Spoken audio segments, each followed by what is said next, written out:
Alors que plus de 271 000 candidats s'apprêtent à passer le certificat d'études primaires, des voix s'élèvent pour critiquer la gestion du système éducatif béninois. Depuis quelques semaines, des rumeurs et publications tendent à minimiser les efforts du gouvernement dans le sous-secteur des enseignements maternels et primaires. Face à ces accusations, le ministre Salimane Karimou apporte des clarifications. La loi prescrit que l'enfant qui doit aller au CI doit être âgé de 4 ans et demi. C'est-à-dire, à partir de 4 ans et demi, on peut inscrire un enfant au cours d'initiation. Alors, si c'est le cas, si on en inscrit à 4 ans et demi au cours d'initiation, puisque le cycle primaire, c'est également, c'est la loi qui le prescrit comme ça, a une durée de 6 ans. Alors, figurez-vous que pour qu'il arrive au CM1 tout au moins 9 ans, le taux d'achèvement permet d'apprécier quoi? Ça permet d'apprécier le niveau de redoublement au niveau du cycle primaire. Est-ce qu'il y a eu de redoublement? Est-ce qu'il y a eu d'obstacles pour ces enfants? Après 2016, déjà en 2017, le taux de réussite au CP a commencé par augmenter.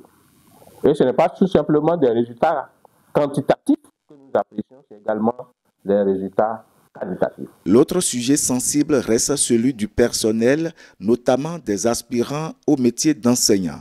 Là aussi, le ministre a tenu à clarifier les choses. Non seulement ils ne sont pas laissés à la portée des communautés, ou peut-être même des directeurs d'école, c'est qu'ils ont bénéficié d'un traitement meilleur à celui que les communautés, selon leurs moyens, auraient pu leur offrir. Et ils étaient payés directement du budget national. Donc, on les a appelés aspirants au métier d'enseignant. Le gouvernement s'est organisé et a décidé de les reverser effectivement en agent contractuel de droit public de l'État. Pour Salimane Karimou, il n'y a aucun doute.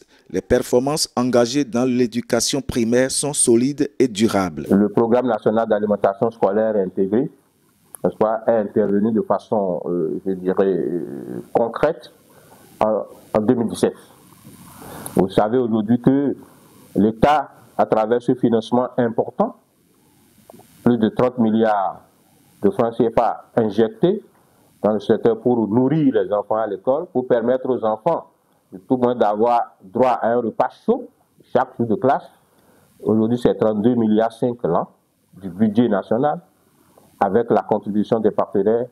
Alors un enfant qui a l'assurance de pouvoir trouver à manger à l'école, à défaut de l'avoir à la maison, court désormais vers l'école. Le gouvernement réaffirme ainsi sa volonté de bâtir une école primaire performante, accessible et tournée vers l'excellence.